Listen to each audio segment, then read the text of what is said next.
Hello everyone, this is Rahul Vishwakarma and welcome to another video of impressive web designing. So last के video तक हम लोग ने HTML तक पूरा सारे टॉपिक्स जो थे वो कवर कर लिए हैं. नाउ इस वीडियो में हम लोग कुछ नया टॉपिक स्टार्ट करने वाला है जिसका नाम है client side scripting. Alright, and इसके अंदर हम लोग पढ़ने वाले हैं जावास्क्रिप्ट. तो पहले देखते हैं क्लाइंट साइड क्या होता है. क्लाइंट साइड मैंने आपको ऑलरेडी बताया था जब मैंने आपको www का लाइक हाउ वेबसाइट वर्क्स वो वाला टॉपिक बताया था. तो वापस मैं ओवरव्यू दे देता हूँ उस टॉपिक का.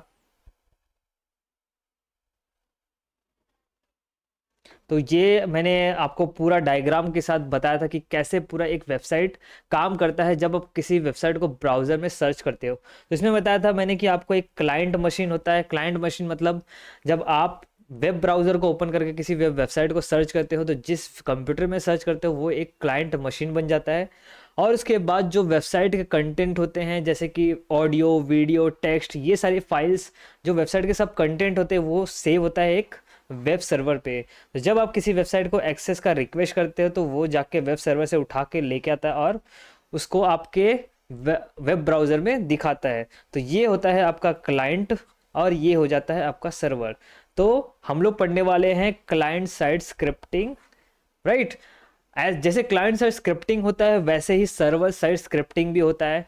तो इनिशियली जो जावास्क्रिप्ट था वो बना था आपको क्लाइंट साइड स्क्रिप्टिंग के लिए, बट बाद में जावास्क्रिप्ट इतना इवॉल्व हो गया, इतना उसमें फीचर्स ऐड हो गए, तो अब जो है जावास्क्रिप्ट बहुत सारे और चीज़ों के लिए यूज़ होता है. जैसे कि सर्वर साइड स्क्रिप्टिंग भी आप जावास्क्रिप्ट के थ्रू कर सकते हो. लाइक आप उसमें नोड जेएस के थ्रू आप एपीआई बना सकते हो, रेस्ट एपीआई बना सकते हो, डेटाबेस के साथ कनेक्ट कर सकते हो, क्वेरीज कर सकते हो. तो ये सारी चीज़ें पॉसिबल होती है सर्वर साइड स्क्रिप्टिंग जो कि जावास्क्रिप्ट के थ्रू ही होता है. बट हम पढ़ने वाले हैं क्या, क्लाइंट साइड स्क्रिप्टिंग.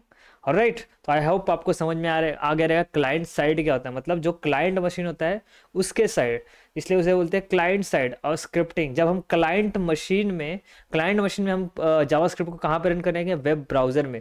तो जब हम वेब ब्राउज़र में स्क्रिप्टिंग करेंगे तो उसे हम बोलेंगे client side scripting. Alright, now client side scripting के और भी बहुत सारे लैंग्वेज होते हैं. जैसे जावास्क्रिप्ट है वैसे ही PHP हो गया, रूबी, रेल्स, फिर इसके बाद पाइथन हो गया. ये सारे यूज़ करके भी आप क्लाइंट साइड स्क्रिप्टिंग कर सकते हो. ओके, तो ये सारे भी लाइक स्क्रिप्टिंग लैंग्वेजेस है. जैसे पाइथन है, ये क्या है, एक स्क्रिप्टिंग लैंग्वेज है. और वैसे ही क्या है, जावास्क्रिप्ट भी क्या है, एक स्क्रिप्टिंग लैंग्वेज. तो हम इसको पढ़ेंगे. तो जावास्क्रिप्ट है क्या. हम जब HTML में वेबसाइट डिज़ाइन करते हैं, HTML CSS का यूज़ करके वेबसाइट डिज़ाइन करते हैं, राइट. तो HTML से जब हम बनाते हैं वेबसाइट तो वो क्या होता है, एक वेबसाइट का स्ट्रक्चर होता है, वो एक स्टैटिक वेबसाइट होता है. मतलब एक वेबसाइट का सिर्फ डिज़ाइन होता है. फॉर एग्जाम्पल आपका बॉडी ले लो, तो आपके बॉडी में जो आपके स्केलेटन है, जो आपकी हड्डियां हैं, बोन्स है, वो क्या करती है, आपकी बॉडी का स्ट्रक्चर बनाती है, राइट. तो वैसे ही यहाँ पे HTML भी क्या करता है, वेबसाइट का स्ट्रक्चर बनाता है. आपके बॉडी के ऊपर क्या होता है, स्किन होता है, राइट. उसके ऊपर अलग अलग कलर्स होते हैं. तो आपके बॉडी को क्या करता है, वो ब्यूटीफुल बनाता है. आप क्या उसकी वजह से हैंडसम या ब्यूटीफुल लगते हो, राइट. वैसे ही वेबसाइट को ब्यूटीफुल बनाने के लिए यूज होता है CSS. राइट, ना आपके बॉडी के अंदर सोल या जान भरने के लिए आपका ब्रेन है, राइट. आपका ब्रेन जो है आपके बॉडी को पूरा क्या करता है, ऑपरेट करता है. आपकी बॉडी में मूवमेंट होता है, ये सब होता है. तो ये सारी चीज़ें करने के लिए वेबसाइट में ये सारी चीज़ें करने के लिए यूज़ होता है जावास्क्रिप्ट. तो आई थिंक आप रिलेट कर सकते हैं कि जावास्क्रिप्ट क्या है, HTML क्या है, CSS क्या है. तो जावास्क्रिप्ट क्या करेगा, आपके वेबसाइट को अलाइव करेगा, आपके वेबसाइट को डायनेमिक बनाएगा. जैसे कि आपको बटन क्लिक पे क्या करना है, पूरे वेबसाइट का बैकग्राउंड चेंज करना है. जैसे कि अभी नया ट्रेंड आया है डार्क मोड और लाइट मोड का, तो आप वेबसाइट में भी डार्क मोड, लाइट मोड कर सकते हो थ्रू जावास्क्रिप्ट. ऑलराइट, तो ये सारी चीज़ पॉसिबल है. आपकी वेबसाइट को डायनेमिक बनाने के लिए यूज़ होता है जावास्क्रिप्ट. ओके, तो ये सारी चीज़ें सिर्फ HTML के थ्रू पॉसिबल नहीं है, इसलिए यहाँ पे जावास्क्रिप्ट का रोल आता है. तो थोड़ा थियरी देख लेते हैं यहाँ पे. तो there are variety of scripting languages. जैसे मैंने बताया बहुत सारे और भी स्क्रिप्टिंग लैंग्वेज है. जैसे पाइथन हो गया, आपका रूबी हो गया, PHP हो गया. ओके, तो use to develop dynamic website, right. अगर आपको डायनेमिक वेब पेजेस बनाने हैं तो और भी बहुत सारे क्या है, स्क्रिप्टिंग लैंग्वेजेस है. जावास्क्रिप्ट उसमें से एक है. तो JavaScript was initially created to make web pages alive. तो जैसे कि मैंने बताया जावास्क्रिप्ट का यूज़ होता है वेब पेजेस को अलाइव बनाने के लिए, उसमें जान डालने के लिए, उसमें उसको और डायनेमिक बनाने के लिए, right. They don't need a special preparation or a compilation to run. जैसे सी प्लस प्लस के प्रोग्राम को रन करने के लिए हमको पहले कंपाइलर इंस्टॉल करना पड़ता है, फिर अलग अलग चीज़ें इंस्टॉल करके उसके बाद हम क्या कर सकते हैं, सी प्लस प्लस के प्रोग्राम को रन कर सकते हैं। बट जावास्क्रिप्ट को रन करने के लिए आपको अलग से कुछ इंस्टॉल करने की जरूरत नहीं है। वेब ब्राउज़र में ही जावास्क्रिप्ट क्या होता है, रन होता है, राइट। उसके लिए क्या यूज़ होता है, अलग अलग जो वेब ब्राउज़र होते हैं अलग अलग जावास्क्रिप्ट इंजन यूज़ करते हैं। जैसे कि क्रोम ब्राउज़र होता है वो V8 इंजन यूज़ करता है। ऐसे अलग अलग ब्राउज़र है वो अलग अलग अपना एक इंजन बना के रखते हैं जो जावास्क्रिप्ट को, जितने भी स्क्रिप्टिंग लैंग्वेजेस है उसको ब्राउज़र में रन करने के लिए, right. And next point is using HTML, one can only design to web page but cannot implement any logic on web browser, right. जैसा कि मैंने बताया HTML यूज़ करके आप सिर्फ वेब पेज का स्ट्रक्चर बना सकते हो, उसको डिज़ाइन कर सकते हो, बट कुछ लॉजिक इंप्लीमेंट नहीं कर सकते। फॉर एग्जांपल आपको कैलकुलेटर बनाना है तो आप कैलकुलेटर तो HTML में डिज़ाइन कर लोगे, राइट, बट उसमें जो लॉजिक होगा a+b a-b ये सब करने का, मतलब 5+4 जो प्लस माइनस का लॉजिक है वो कैसे इंप्लीमेंट करोगे, वो सब सिर्फ HTML के थ्रू आप इंप्लीमेंट नहीं कर सकते। उसके लिए आपको स्क्रिप्टिंग लैंग्वेज की जरूरत पड़ती है, तो उसके लिए हम लोग यूज़ करेंगे JavaScript. Alright, addition of two numbers, check any condition, looping statements, for or while, decision making statement, if else, ये सब पॉसिबल नहीं है सिर्फ HTML के थ्रू, ये सब पॉसिबल है स्क्रिप्टिंग लैंग्वेज के through. This is possible by embedding JavaScript block into HTML। तो ये सारी चीज़ें पॉसिबल है जब आप जावास्क्रिप्ट का ब्लॉक HTML के अंदर एम्बेड करोगे। उसके बाद आता है स्क्रिप्टिंग लैंग्वेज, देख लेते हैं क्या है, ऑलरेडी मैंने एक्सप्लेन किया है, फिर भी बता देता हूं आपको। A script is a list of command that are executed by scripting engine.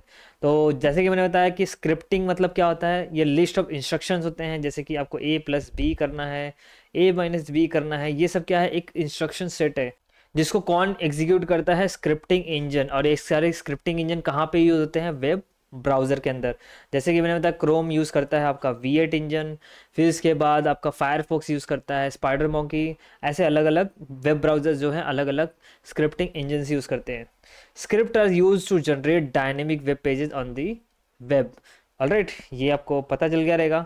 Script can be open and edited by using a text editor.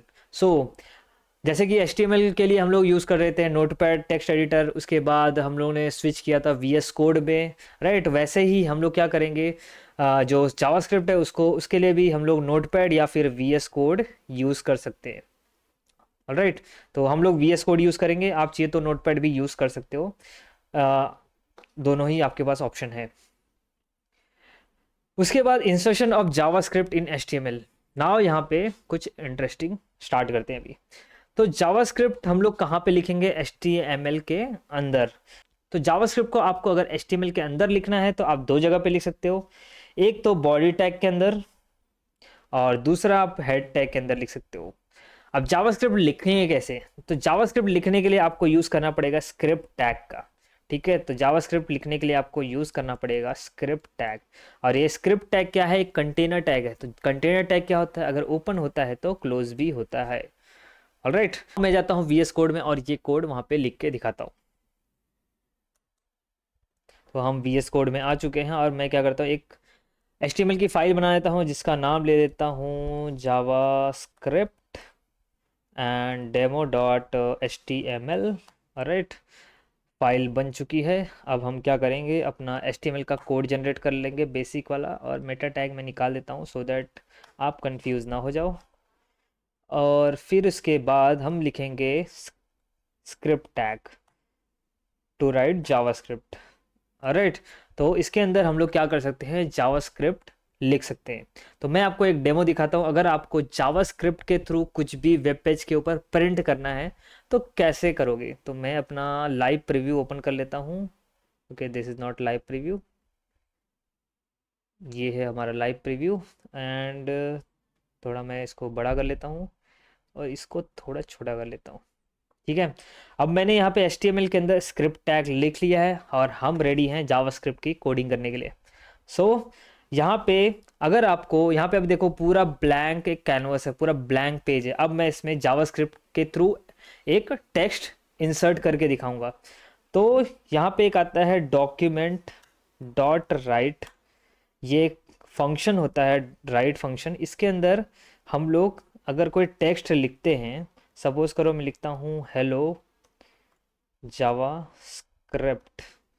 तो यहाँ पे आप देखोगे तो जो भी मैं इस राइट फंक्शन के अंदर टेक्स्ट लिख रहा हूँ वो यहाँ पे प्रिंट हो रहा है। तो आपको कुछ भी प्रिंट करना है अगर आपके क्या बोलते हैं ब्राउज़र में जावास्क्रिप्ट के थ्रू, तो आप ऐसे लिख सकते हो। वैसे तो आपको पता है कि आप यहाँ पे भी लिखोगे तो भी प्रिंट होता है, ठीक है। बट हम जावास्क्रिप्ट सीख रहे हैं तो जावास्क्रिप्ट के थ्रू कैसे प्रिंट करना है वो सीखेंगे। नाउ यहाँ पे मैंने लिख लिया हेलो जावास्क्रिप्ट। अब एक और इंटरेस्टिंग चीज़ बताता हूँ आपको, इसके अंदर आप HTML के टैग्स भी लिख सकते हो। तो मैं क्या कर रहा हूँ, अब जावास्क्रिप्ट के अंदर HTML टैग लिखूंगा। पहले यहाँ पे देखो मैंने क्या किया, HTML के अंदर जावास्क्रिप्ट लिखा, अब मैं जावास्क्रिप्ट के अंदर HTML लिखूंगा, ठीक है। यहाँ पे लिखूंगा H1 टैग, और ये देखो कमाल H1 टैग यहाँ पे जैसे ही डाला और ये टेक्स्ट बड़ा हो गया, ठीक है। तो मतलब आप इसके अंदर कौन सा भी HTML के टैग भी यूज़ कर सकते हो।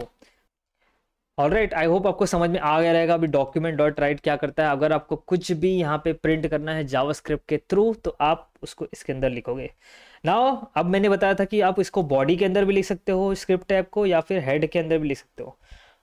तो यहाँ पे मैं क्या करता हूँ, इसको कट पेस्ट करके हेड के अंदर लिखता हूँ, फिर भी ये चल रहा है, ठीक है। तो आप इसको हेड के अंदर भी लिखो बॉडी के अंदर भी लिखो तो भी चलेगा। मैं प्रिफर करता हूँ इसको हेड के अंदर लिखने को।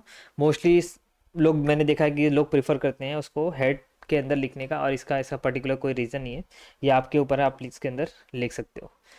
नाउ बढ़ते हैं नेक्स्ट टॉपिक के ऊपर। Next topic is variables in JavaScript. Variable मतलब क्या होता है, जिसकी वैल्यू वेरी होती है, ऑलराइट। तो वेरिएबल क्यों यूज़ करना है, वेरिएबल्स क्या होता है जावास्क्रिप्ट में। तो वेरिएबल यूज़ होता है अगर आपको कुछ डेटा स्टोर करना है, कोई भी वैल्यू स्टोर करनी है।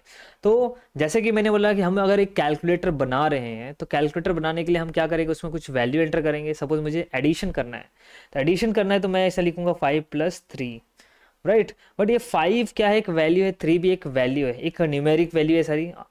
और होता क्या है, न्यूमेरिक वैल्यू को आपको स्टोर करने के लिए एक वेरिएबल की ज़रूरत पड़ती है। तो ये सारी न्यूमेरिक वैल्यू स्टोर कहाँ होंगी, एक वेरिएबल के अंदर। तो मैं यहाँ पे लिखूंगा a = 5 और b = 3। तो a और b क्या हो गए, एक वेरिएबल हो गया जिसकी वैल्यू वेरी कर सकती है। मतलब मैं यहाँ पे आगे जाके a की वैल्यू 10 भी लिख सकता हूँ। नाउ मैं अगर मुझे कैलकुलेशन करना रहेगा तो मैं लिखूंगा a + b, अगर मुझे माइनस करना रहेगा तो डाल लिखूंगा मैं a - b। अब कैलकुलेशन इस वेरिएबल पे होगा, ठीक है। तो वेरिएबल क्या होता है, variable is a basic unit of storage in a JavaScript program. तो अगर आपको कुछ भी वैल्यू स्टोर करनी है तो हम यूज़ करते हैं वेरिएबल, ऑलराइट। अब होता क्या है, जब हम एक वेरिएबल बनाते हैं और उसमें एक वैल्यू स्टोर करते हैं तो वैल्यू तो ऐसे कहीं कहीं भी स्टोर हो नहीं सकती, राइट। हम ह्यूमंस क्या करते हैं, हम याद करके रखते हैं तो हमको वो वैल्यू हमारे दिमाग में स्टोर रहती है। बट कंप्यूटर में दिमाग नहीं होता है, कंप्यूटर में स्टोरेज के लिए क्या होती है, मेमोरी होती है, राइट। तो मैं मान लेता हूँ कि यहाँ पे ये मेरे कंप्यूटर की मेमोरी है, राइट। ये मेरे कंप्यूटर के मेमोरी के ब्लॉक्स है जहाँ पे वैल्यू स्टोर होती है। तो जब मैं a = 5 करूँगा तो ये क्या करेगा, ये जो वेरिएबल है यहाँ पे एक स्पेस बुक कर लेगा। ये वाली स्पेस ना बुक कर, एक मेमोरी में ब्लॉक बुक कर लेता है एक, ओके। उसके बाद जब मैं a = 5 करूँगा तो ये स्पेस पे ये जो ब्लॉक उसने जो ऑक्यूपाई किया है उसमें वो वैल्यू स्टोर कर देता है। तो वेरिएबल ये काम करता है, आपसे वैल्यू लेता है, वेरिएबल हमसे क्या करेगा, वैल्यू लेगा। और जैसे यहाँ पे मैंने 10 लिया तो ये वैल्यू 10 लेगा। उसके बाद इसको जाके जो भी स्पेस उसने ऑक्यूपाई किया वहाँ पे जाके स्टोर कर देगा, ठीक है। तो वेरिएबल का ये काम होता है। नाउ अब वेरिएबल बनाना कैसे होता है, तो वेरिएबल बनाने के लिए यूज़ किया जाता है वैर कीवर्ड का, ठीक है। वेरिएबल बनाने के लिए यूज़ होता है वैर कीवर्ड का। अब variable name in JavaScript is declare with वैर कीवर्ड, ओके। कोई भी वेरिएबल बनाने के लिए हम यूज़ करते हैं वैर कीवर्ड, उसके बाद वेरिएबल का नाम। जैसे कि हम लोगों ने ए वेरिएबल बनाया था तो वो वेरिएबल का नाम था, बट उसके आगे आपको वैर लगाना पड़ेगा ऐसा, ठीक है। अगर इस वैर इसके बाद आप इस तरह इसका नाम कुछ भी दे सकते हो, राम श्याम, अपना नाम, अपने रिलेटिव का नाम, कुछ भी दे सकते हो। बट नाम जो होना चाहिए वेरिएबल का मीनिंगफुल होना चाहिए। सपोज आपको वेरिएबल में आपका नाम स्टोर करना तो आप लिखोगे वैर नेम = राम। सपोज आपको वेरिएबल में क्या करना है, मार्क्स स्टोर करना है तो एक वेरिएबल बनाओगे जिसका नाम रहेगा मार्क्स, और इसके अंदर आप अपने मार्क्स स्टोर करोगे, ठीक है। तो वेरिएबल का नाम भी क्या होना चाहिए, एक मतलब मीनिंगफुल नाम होना चाहिए, ऐसा नहीं कि एक्स वाई जेड रख दिया तो समझ में नहीं आ रहा कि एक्स क्या स्टोर करेगा। ऑलराइट, एग्जाम्पल के लिए, प्रैक्टिस के लिए आप कर सकते हो, बट इंडस्ट्री में जब आप एक्चुअल प्रोजेक्ट बनाते हो तो एक्चुअली ऐसे नाम जो मीनिंगफुल नेम होते हैं वो यूज़ किया जाता है। ना आपको समझ गया कि वेरिएबल बनाया कैसे जाता है। वेरिएबल बनाया जाता है वैर कीवर्ड से। उसके बाद अगर आपको मल्टीपल वेरिएबल एक साथ बनाने हैं तो हाँ आप ऐसा कॉमा लगा सकते हो। जैसे कि मुझे A B C D 3-4 variable बनाने, तो मैं लिखूंगा वैर ए बी सी, ऐसा कॉमा करके मैं कितने भी वेरिएबल बना सकता हूँ।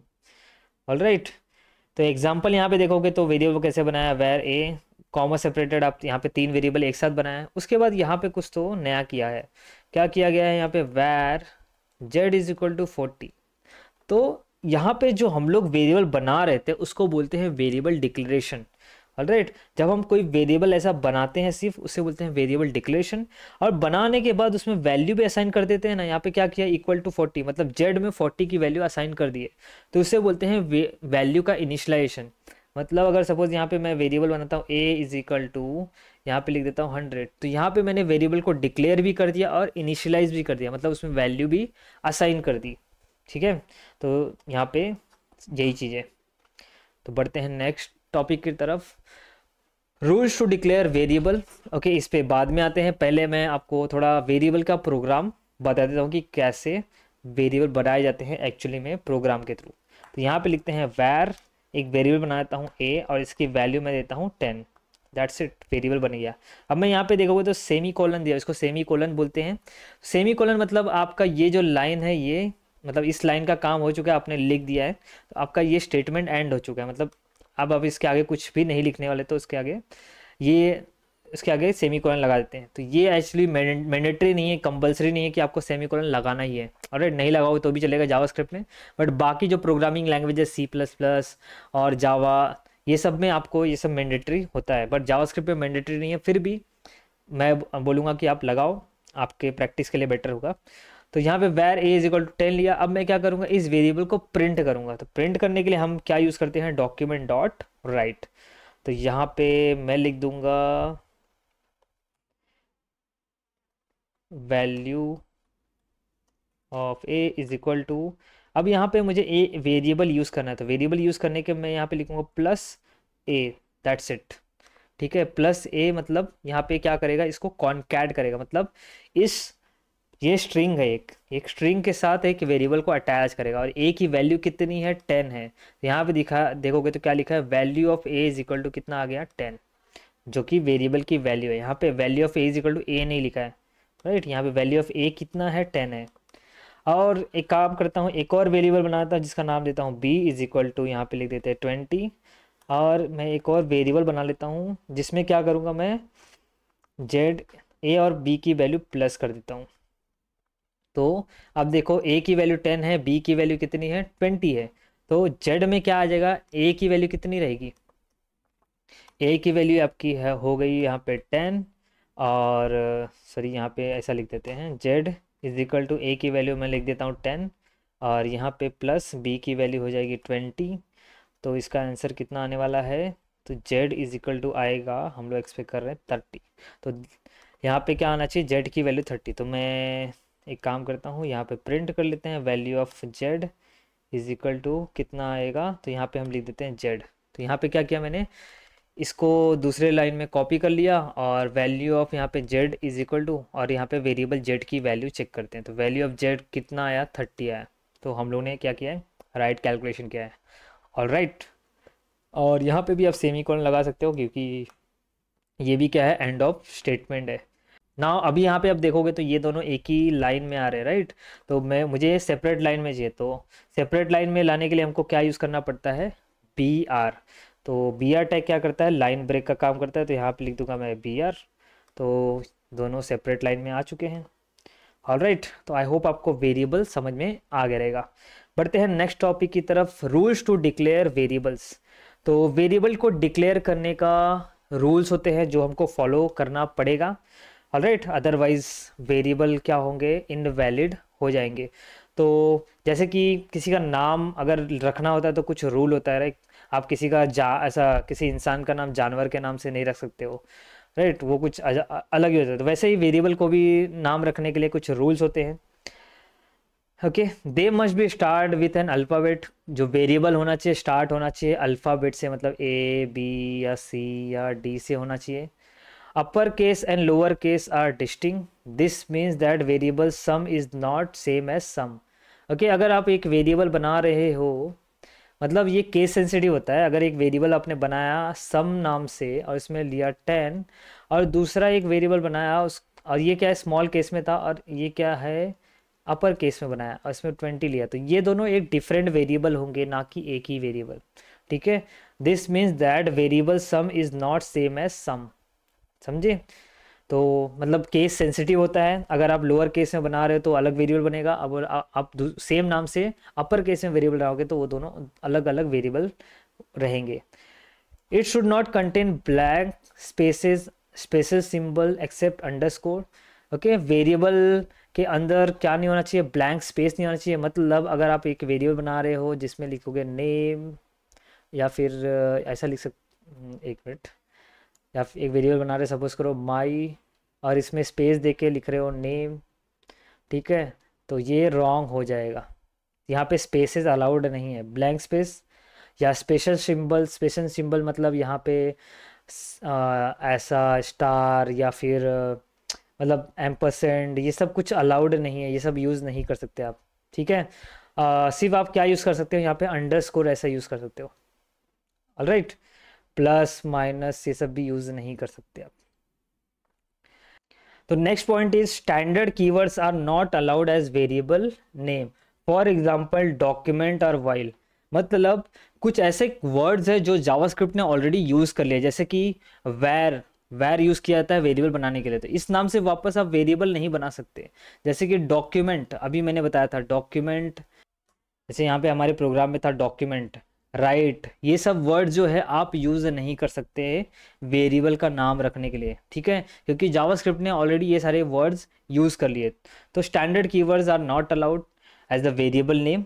ठीक है, variable name can be limited up to 255 characters. तो आप 255 कैरेक्टर लेंथ का ही वेरिएबल बना सकते हो। मतलब अगर सपोज आप ऐसा ए बी सी, बहुत बड़ा वेरिएबल का नाम जो रहना चाहिए वो 255 कैरेक्टर मैक्सिमम हो सकता है, उससे ज़्यादा आप नहीं बना सकते। तो ये कुछ रूल है जो वेरिएबल का नाम रखते हो आप, वेयर, उसके बाद जो भी यहाँ पे नाम लिखोगे वेरिएबल का, ये सारे रूल आपको फॉलो करने पड़ेंगे, ये सारे रूल याद रखने चाहिए। और यही रूल्स आपको मोस्टली C++, जावा, पाइथन, यहाँ पे भी सेम रूल्स आपको मिल जाएंगे। ठीक है, तो पहला रूल है कि हमेशा अल्फ़ाबेट से स्टार्ट होना चाहिए। उसके बाद अपर केस एंड लोअर केस दोनों क्या होते हैं, डिस्टिंग होते हैं, मतलब केस सेंसिटिव होता है। अगर उसके बाद it should not contain blank spaces, मतलब ब्लैंक स्पेसेस अलाउड नहीं है, और स्पेशल सिंबल्स भी आप यूज़ नहीं कर सकते वे दो, मतलब वेरिएबल के नाम के बीच में। ओके, आप अंडरस्कोर यूज़ कर सकते हो। स्टैंडर्ड कीवर्ड जो रिजर्व कीवर्ड है वो भी यूज़ नहीं कर सकते, जो भी वर्ड्स है वो जावास्क्रिप्ट ने यूज़ कर लिए वो आप यूज़ नहीं कर सकते। वेरिएबल नेम कैन भी ज़्यादा से ज़्यादा 255 कैरेक्टर्स का हो सकता है। Alright, next is data types. अब डेटा टाइप क्या होता है, तो हमको भी पता है कि हम अलग अलग डेटा टाइप से डील करते हैं एवरीडे, जैसे कि कैरेक्टर होता है, स्ट्रिंग होता है, नंबर्स होता है, राइट। तो ये सारे डेटा टाइप हम डे टू डे लाइफ में यूज़ करते हैं। जैसे कि नंबर हो गया 1 2 3, उसके बाद जो डेसिमल नंबर होता है 12.5, इससे भी हम डील करते हैं। फिर कैरेक्टर्स ABC, उसके बाद स्ट्रिंग हो गया, स्ट्रिंग मतलब जैसे कि किसी का नाम हो गया, ये क्या हो गया, एक स्ट्रिंग हो गया, राइट, जिसमें मल्टीपल कैरेक्टर्स होते हैं उसको स्ट्रिंग बोलते हैं। तो ये सारे डेटा के अलग अलग टाइप्स हैं, ये नंबर, ये डेसिमल, ये हो गया आपका क्या बोलते हैं कैरेक्टर्स, ये हो गया स्ट्रिंग। तो ये अलग अलग डेटा के क्या है टाइप्स है। ऑलराइट, और ये सारे डेटा टाइप हमको क्या करना है, वेरिएबल में स्टोर करना पड़ेगा जब हमको ज़रूरत पड़ेगी। तो यहाँ पे आप देखोगे तो ये अलग अलग टाइप है, एक नंबर हो गया, स्ट्रिंग हो गया। उसके बाद ये बुलियन क्या है, बुलियन क्या होता है, ट्रू एंड फॉल्स होता है। ठीक है, बुलियन में दो ही वैल्यू होता है, ट्रू एंड एक होता है फॉल्स। ठीक है, इन्फिनिटी मतलब हमको पता है कि किसी चीज़ को जीरो से डिवाइड करते हैं तो एक इन्फिनिटी नंबर आता है, राइट। एंड उसके बाद नल, नल भी एक क्या है, डेटा टाइप है इसके अंदर, जावास्क्रिप्ट के अंदर।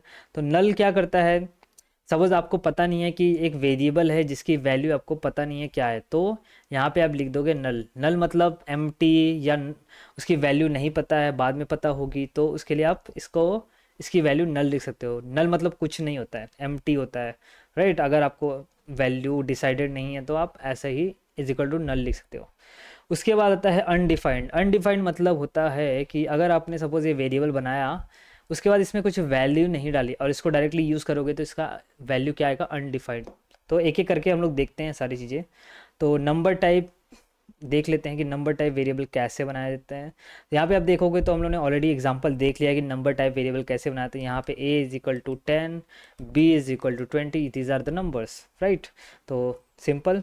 उसके बाद नंबर टाइप में अगर सपोज डेसिमल नंबर स्टोर करना है तो यहाँ पे मैं लिख सकता हूँ 20.40 या 44, ठीक है। तो इसका वैल्यू अब देखो कितना हो गया, जेड की वैल्यू कितनी हो गई, 30.44।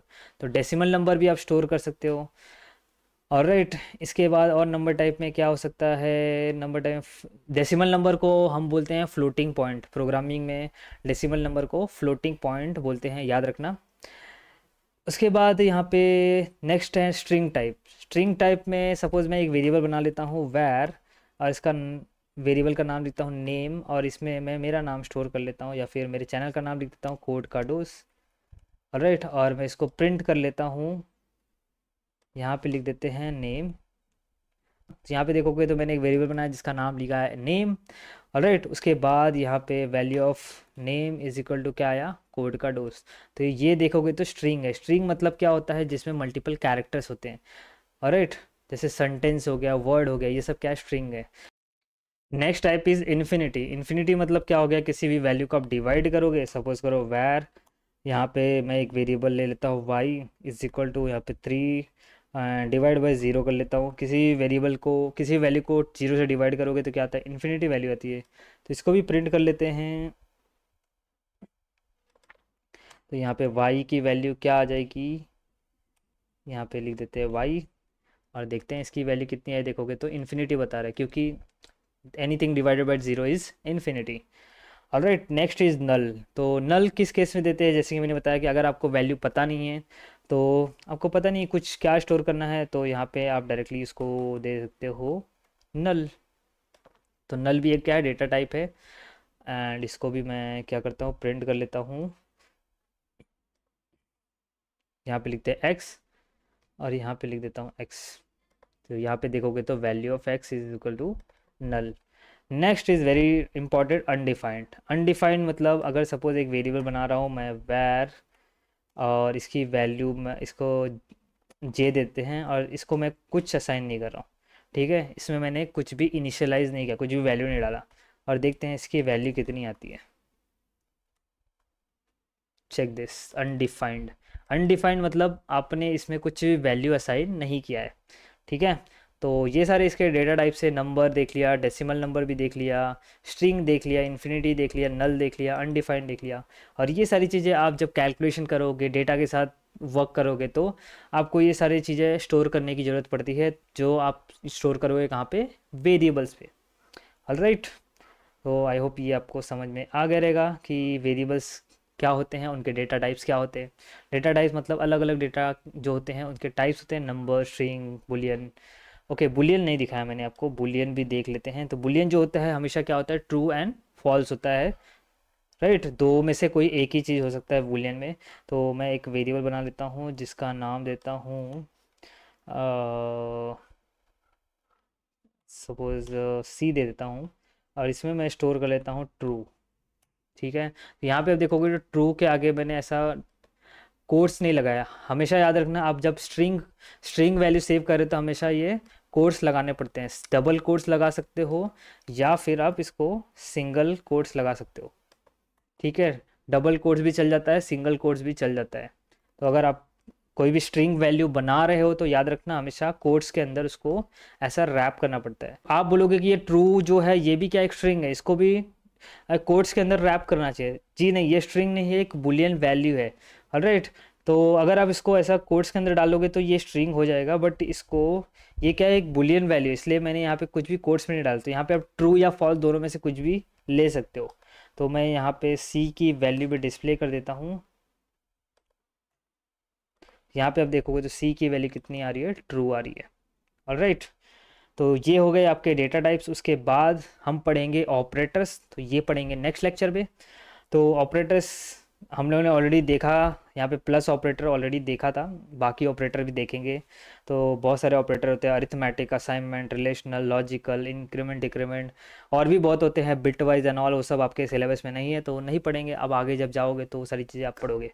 तो गाइज़ इसका जो नोट्स रहेगा, इसका जो PDF लिंक रहेगा वो मैं डिस्क्रिप्शन में डाल दूंगा।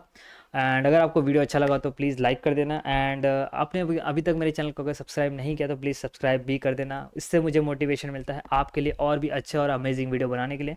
मिलते हैं नेक्स्ट वीडियो में, टिल देन बाय बाय।